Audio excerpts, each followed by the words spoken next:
High Arbiter Kethvos slammed his ceremonial staff against the polished floor of the Grand Assembly chamber, the sound echoing through the vast space like a death knell. The emergency session had been called at precisely 1400 Galactic Standard Time, and already his patience was wearing thinner than his last molting cycle. Order, order in this chamber. His voice boomed through the translators, reaching every corner where representatives from 47 species sat in their designated sections. The babble of outraged voices gradually died down to a manageable murmur. "We are here," Kethvos continued, his four eyes scanning the assembly with practiced disdain, "to address the most insulting, the most audacious refusal in the history of our great confederation. The humans have said no."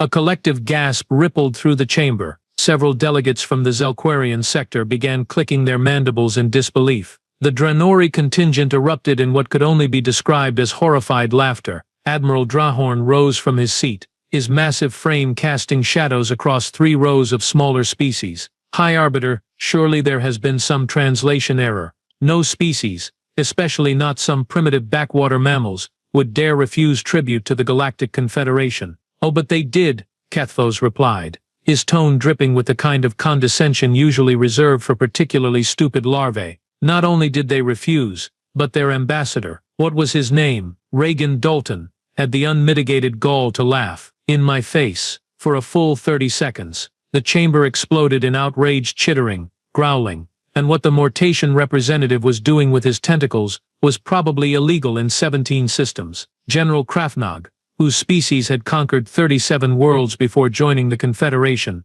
stood up so quickly his exoskeleton cracked audibly. "This cannot stand. My ancestors' mandibles are spinning in their ceremonial burial pods." "Indeed," purred Prosecutor Zelqua, her serpentine form coiling with anticipation. "The humans must be taught their proper place in the galactic order. They need to understand that their little blue marble exists solely at our sufferance." Kethvos nodded gravely, though internally he was practically vibrating with excitement. Finally, a chance to put these upstart mammals in their place. "The question before us today is simple. How do we best demonstrate to humanity the consequences of defying the Confederation?" "Traditional orbital bombardment," suggested a voice from the Cranothian section. "Too quick," Drahorn rumbled. "They need to suffer properly first." "Economic sanctions," squeaked the trade representative from Altair Prime. "Please," Zelqua hissed dismissively. "These humans probably don't even have a proper economy. What are they going to do, throw their primitive projectile weapons at us?" The chamber filled with what passed for laughter among 47 different species, creating a sound that would have sent lesser beings running for their therapists. Kethvos raised his staff again, and silence fell like a curtain. "I have a better idea, a much, much better idea." His smile revealed rows of teeth that had evolved specifically for intimidation. "We unleash the Morton Horde." The silence that followed was the kind usually reserved for funeral services or tax audits. Admiral Drahorn was the first to speak, his voice barely above a whisper. "The Morton Horde. Are you certain that's wise?" "High Arbiter, wise?" Kethvos laughed, a sound like grinding metal. "It's brilliant. The Morton have been contained in their sector for 3 centuries, growing more savage by the decade. They're practically frothing at the mandibles for a proper war, and these humans," he gestured dismissively. "What's the worst they could do? Throw rocks?" General Krafnog's exoskeleton creaked as he shifted uncomfortably. "With respect, High Arbiter, the Morton aren't exactly known for their restraint. They tend to leave planets rather uninhabitable." "Perfect," Kethvos exclaimed, his 4 eyes gleaming with malicious delight. "Let humanity watch their precious colonies burn. Let them see what happens when you insult the Galactic Confederation. By the time the Morton are finished with them, they'll be begging us to accept not just tribute, but their complete and utter surrender." Prosecutor Zelqua's forked tongue flicked out thoughtfully. "The other species will see what defiance brings. It will be quite educational." "Exactly." Kethvos struck his staff against the floor again. "We kill 2 birds with 1 asteroid, as the humans say. We crush an upstart species, and remind everyone else why they pay their tribute on time." "But High Arbiter," squeaked a nervous voice from the back, belonging to what appeared to be an overgrown hamster with delusions of intelligence, "what if the humans actually fight back?" The chamber erupted in laughter so intense that several species had to activate their breathing apparatus. "Fight back?" Admiral Drahorn wiped moisture from his optical organs. "With what?" Their little chemical propulsion rockets. Their quaint explosive devices. I've seen their military records, General Krafnog added, still chuckling. They're barely past the nuclear age. They probably think advanced warfare means using computers to aim their primitive weapons. Kethos nodded sagely. The Morton horde has crushed civilizations 1,000 times more advanced than these humans. Species with energy shields, plasma weaponry, dimensional manipulation technology, and those civilizations lasted maybe a month before surrendering unconditionally. How long do we think humanity will hold out? Zelqua asked, genuine curiosity in her voice. 2 weeks, Drahorn declared confidently. Maybe 3 if they're particularly stubborn.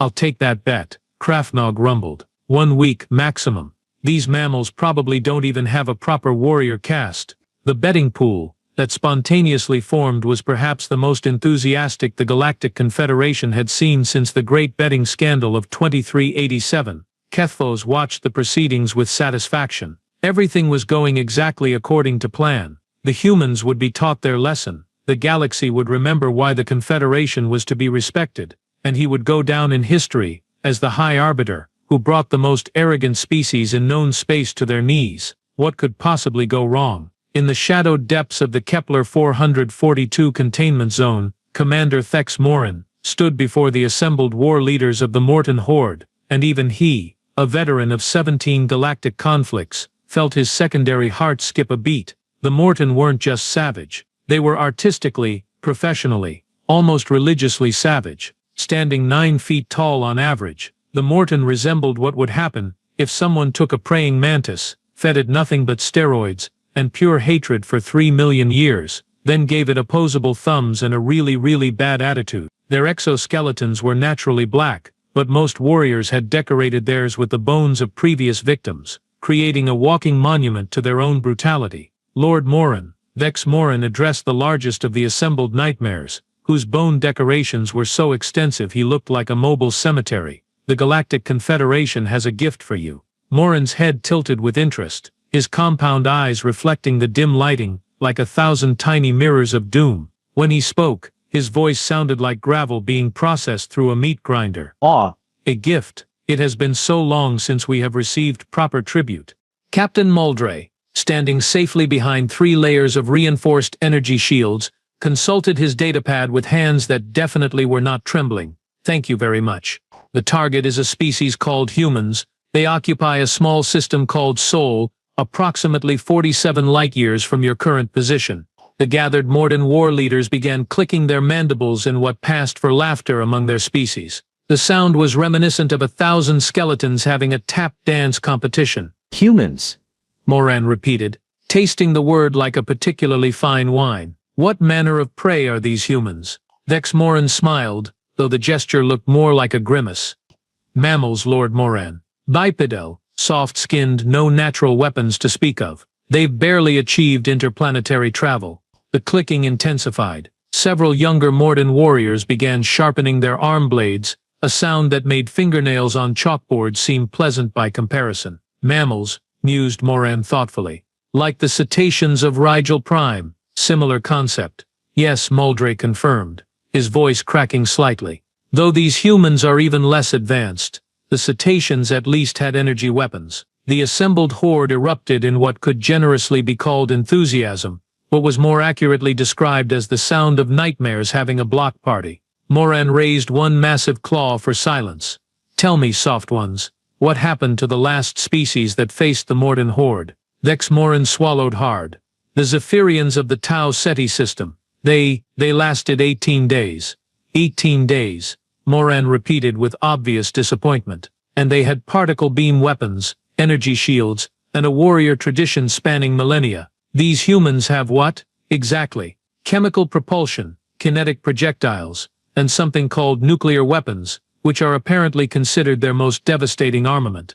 Captain Muldray read from his notes, trying very hard not to laugh. The Morton war leaders exchanged glances that somehow managed to convey both amusement and professional insult. Nuclear weapons, rumbled a scarred veteran named Krathen, whose bone decorations included what appeared to be the skull of a small spacecraft. I remember when the Altarians used those against us, barely singed my ceremonial armor. The Vorthan Empire had antimatter bombs, added another warrior, whose name was probably unpronounceable by any species with fewer than 4 tongues. Still took us only 12 days to break them completely. Moran's mandibles spread in what was definitely not a smile, but was somehow infinitely worse. And what of their numbers? Surely these humans have vast armies to compensate for their primitive technology. Moldray consulted his datapad again. Current intelligence estimates approximately 8 billion individuals across their entire species. The silence that followed was broken by what sounded like an entire horror movie soundtrack being played at triple speed.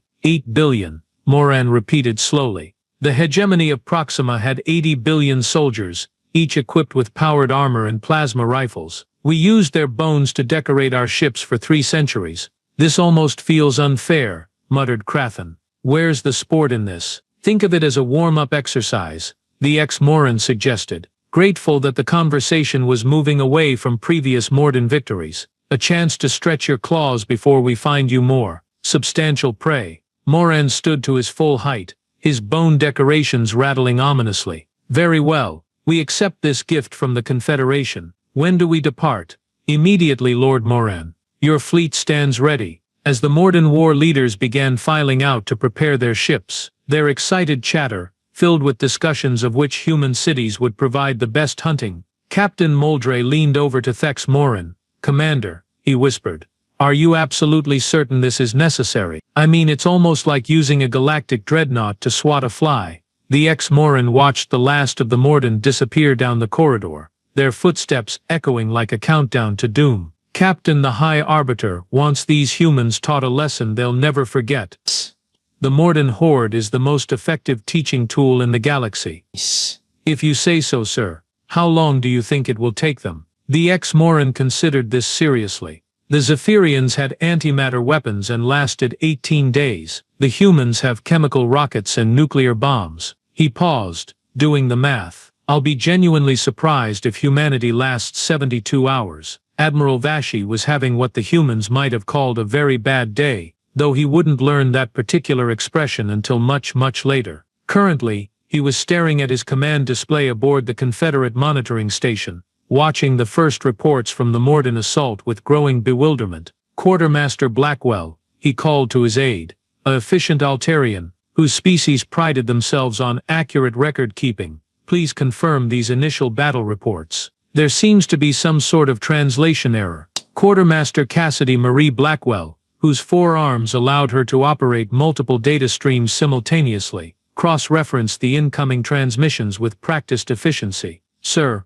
I've verified the reports through 7 different communication relays. The translation matrices are functioning perfectly. Then explain to me, Vashi said, his voice rising to what his species considered a polite shout, why the Morden assault on the human colony of New Brisbane lasted 6 hours instead of 6 minutes. The initial attack had proceeded exactly as predicted.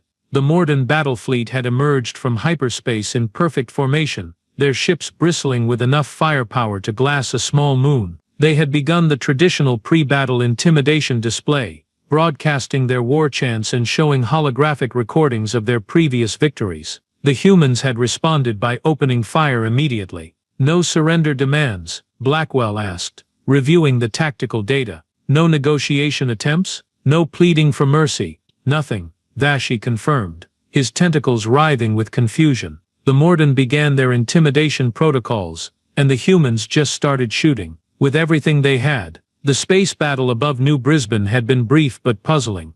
The human ships were indeed primitive, barely qualifying as military vessels by galactic standards, but they had fought with a ferocity that had caught the Morden completely off guard. Sir, Blackwell continued reading, Lord Moran reports that the humans employed what he calls discourteous tactics. They targeted his flagship's waste disposal systems and then broadcast taunting messages about the resulting malfunction. Vashi's optical organs widened. They mocked a Morden war leader? Deliberately.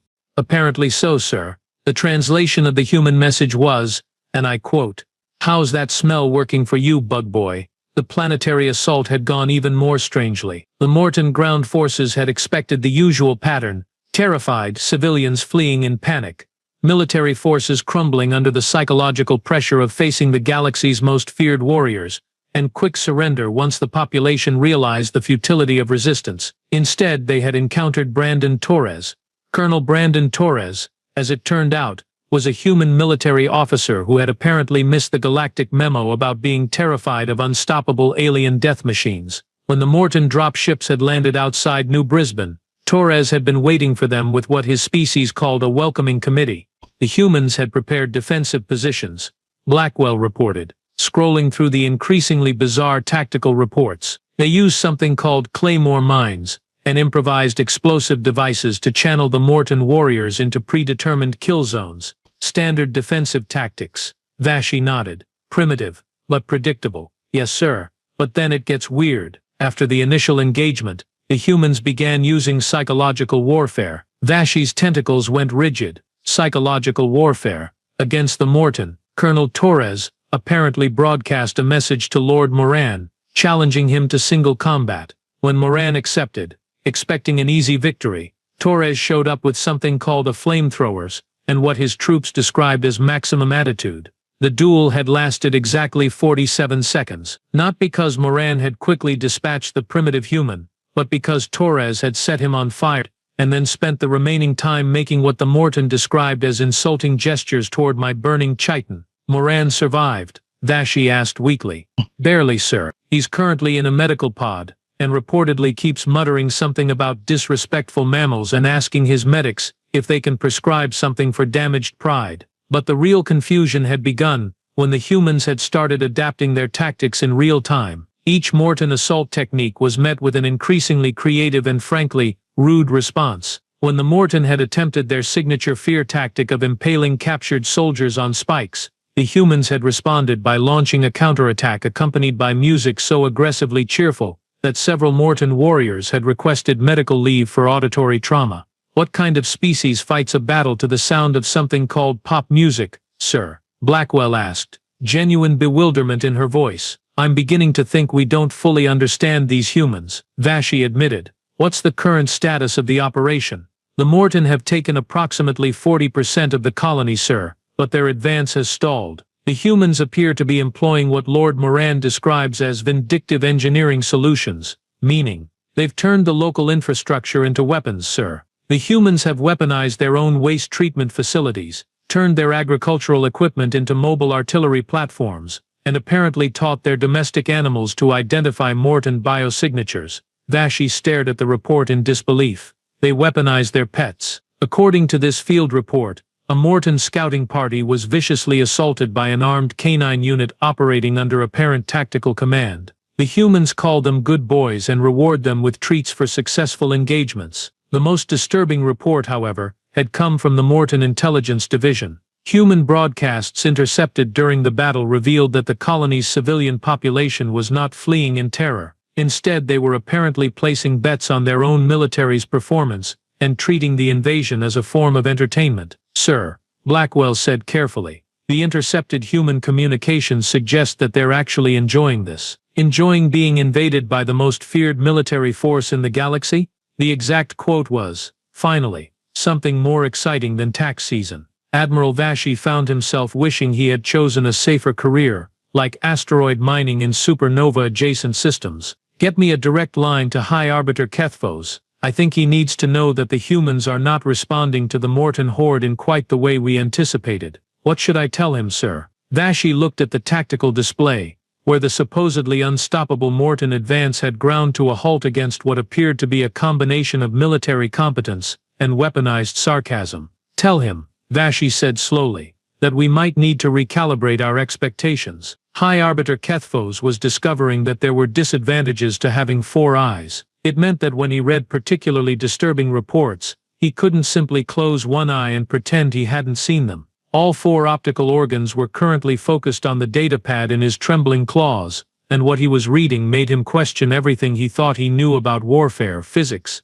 and the basic sanity of carbon-based lifeforms. Commander Tom Molly, he addressed the human military liaison who had arrived under a flag of truce. Would you care to explain what your species has done to 3 entire Morton battle fleets? Commander Molly, a surprisingly calm human with graying hair and the kind of smile that made veteran interrogators nervous, glanced at his own notes. Which incident specifically are you referring to? High Arbiter.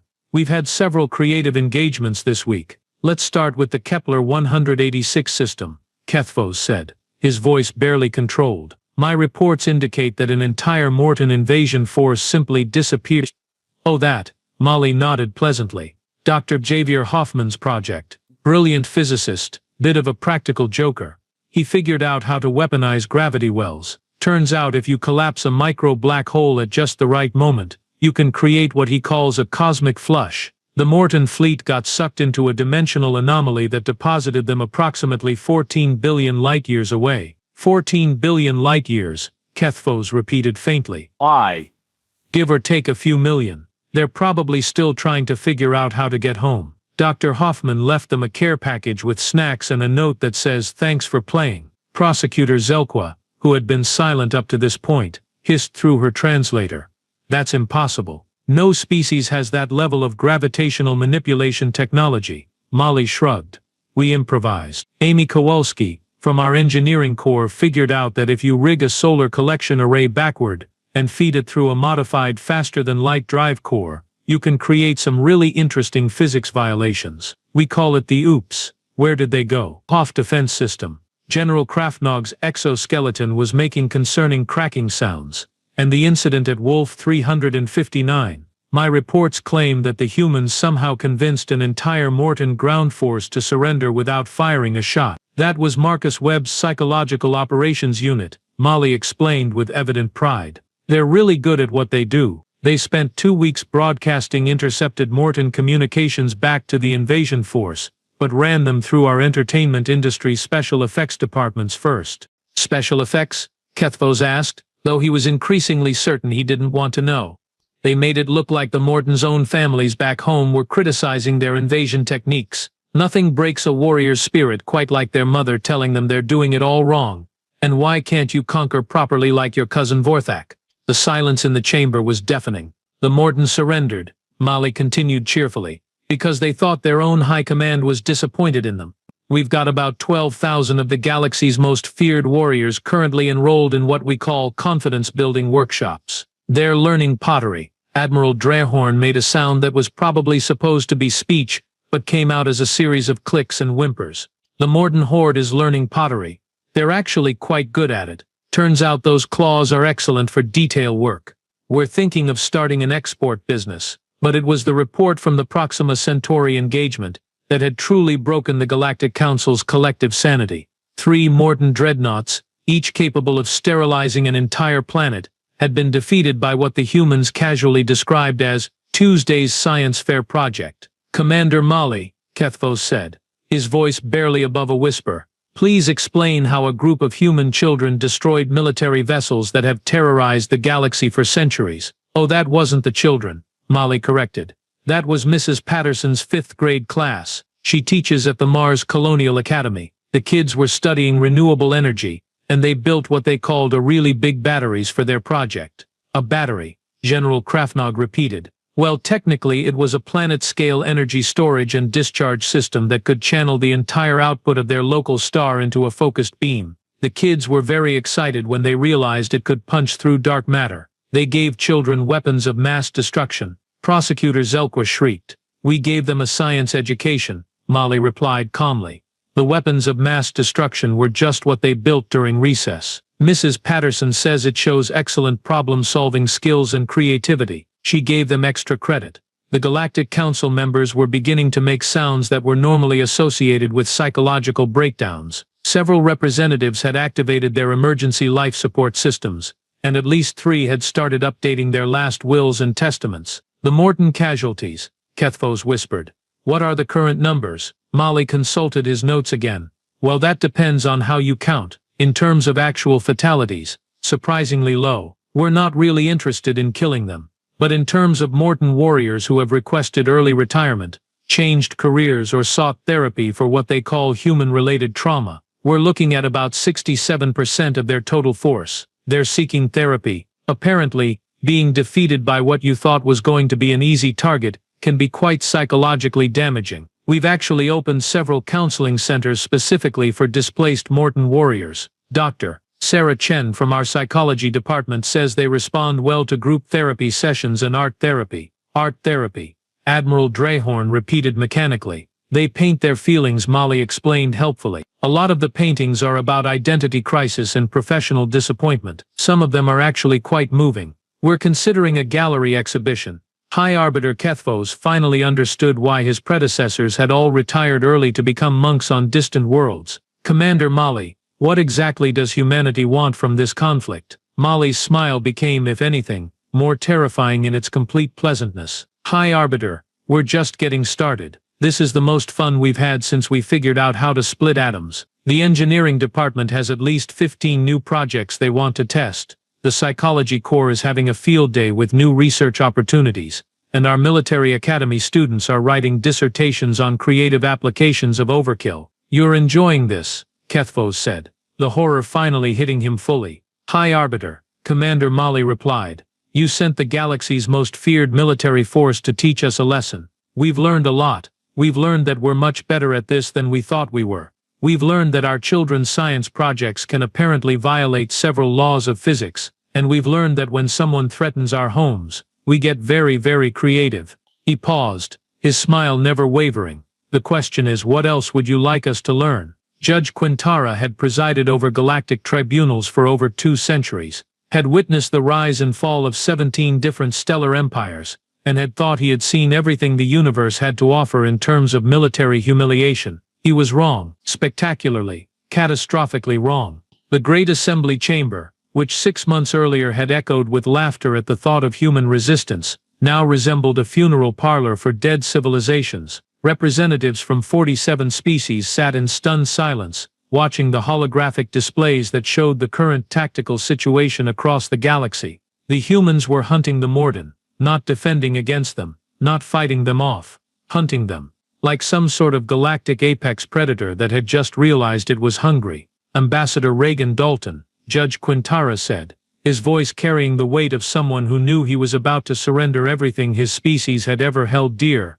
Please state humanity's terms for ending this conflict. Ambassador Dalton, the same human who had laughed in High Arbiter Kethvos's face 6 months ago, stood at the center of the chamber with the kind of casual confidence usually reserved for gods and tax auditors. Behind him stood his delegation, Lisa Park, a terrifyingly competent woman whose smile suggested she was calculating the structural weaknesses of the chamber itself.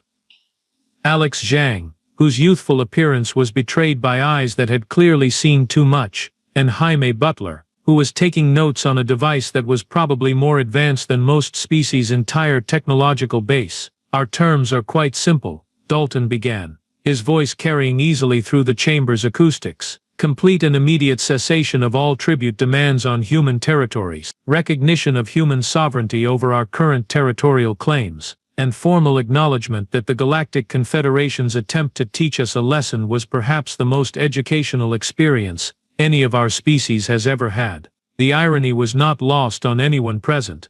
The Morden horde, which had terrorized the galaxy for millennia, was now scattered across 17 different star systems, with the survivors either in therapy, enrolled in human universities, or working in what the humans cheerfully called constructive employment opportunities. High Arbiter Kethvos, who had aged approximately 30 years in the past 6 months, raised one trembling claw. Ambassador, our intelligence reports suggest that your species has established what you call Morden rehabilitation centers across multiple worlds. Is this accurate? Absolutely, Lisa Park responded with evident pride. It turns out that when you remove the constant pressure to be the galaxy's most feared warriors, the Morden are actually quite pleasant. They have a natural talent for agriculture, an unexpected aptitude for music, and Lord Morin has discovered a genuine passion for children's literature. Children's literature, Prosecutor Zelqua whispered. He's currently working on a series about a friendly space monster who learns the value of friendship. Alex Zhang added helpfully. The working title is Moran the Mostly Harmless. Our publishers think it has real potential. But the rehabilitation program was perhaps the least disturbing development from the Confederation's perspective. The humans had demonstrated an alarming tendency to take Morden military technology and somehow make it better, much better. Your fleets, General Krafnog said, his exoskeleton showing visible stress fractures, Our long-range sensors indicate they now incorporate modern design elements, but with significant modifications. We prefer to think of it as aggressive optimization, Jaime Butler replied. It turns out that modern engineering is actually quite good, they just weren't thinking big enough. When you apply human manufacturing techniques and remove the arbitrary limitations they placed on their own technology, you get some really interesting results. Judge Quintara had seen the reports. Human ships that could travel faster than anything in the Confederation fleet. Human weapons that made modern firepower look like children's toys. Human defensive systems that apparently violated at least 3 fundamental laws of physics and made most alien scientists question their career choices. The Kepler 442 incident, Admiral Drahorn said, his voice barely audible. Is it true that you've turned the former Morden containment zone into a vacation resort? The Kepler Adventure Park, Dalton confirmed with obvious satisfaction. It's actually quite popular. Families from across human space come to see where their military defeated the galaxy's most feared warriors. There's a gift shop, guided tours of the former Morden command centers, and a ride called Escape from the Horde that's suitable for children ages 8 and up. You turned our most secure military installation into an amusement park, Kethvos said faintly. The gift shop sells t-shirts that say my parents visited the Morden Horde and all I got was galactic peace, Lisa Park added. They're quite popular. The final nail in the Confederation's collective coffin had been the humans' response to their own success. Rather than simply declaring victory and returning to their previous isolation, they had begun what they called proactive diplomacy. Human delegations had arrived at 17 different Confederation worlds, not to conquer or subjugate, but to offer what they termed mutually beneficial technological and cultural exchanges. The results had been catastrophic for alien leadership everywhere. The situation on Altair Prime, Judge Quintara said, consulting his notes with the air of someone reading his own obituary. Our reports indicate that your cultural exchange program has resulted in a 97% approval rating among the local population. Turns out that when you introduce concepts like representative government, individual rights, and really good pizza, people respond quite positively, Alex Zhang observed. Who would have thought? The pizza has been particularly popular, Jaime Butler added. We've had to establish 17 new production facilities just to keep up with demand. What was perhaps most terrifying to the assembled alien leadership was not that humans had defeated their most powerful military force, or that they had somehow turned their enemies into allies, or even that they had fundamentally altered the galactic balance of power in less than a year. It was that they were being so polite about it. Ambassador Dalton, Judge Quintara said, making one final attempt to salvage something from this disaster. What assurances can you give the Confederation that humanity will not use its newfound capabilities to establish a human hegemony? Dalton's smile was perhaps the most terrifying thing any of them had seen, precisely because it was so genuinely friendly. Judge Quintara, we're not interested in ruling the galaxy. That sounds like a lot of paperwork, and frankly we have better things to do. We're explorers, inventors, teachers, and apparently, when absolutely necessary, really creative problem solvers. He paused, letting that sink in.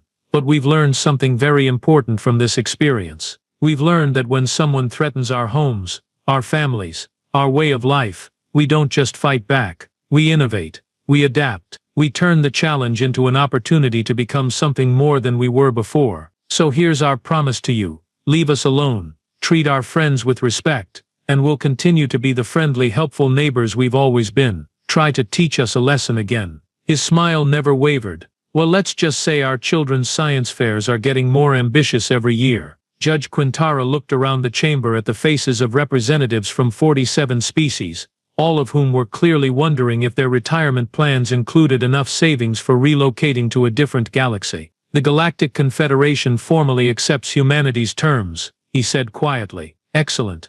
Dalton clapped his hands together. Lisa, Alex, Jaime, I think this calls for a celebration. I hear there's a great pizza place near the spaceport. As the human delegation filed out, chatting pleasantly about dinner plans, Judge Quintara reflected on the most important lesson he had learned in 2 centuries of galactic politics. Never ever underestimate a species that considers interstellar warfare a learning experience.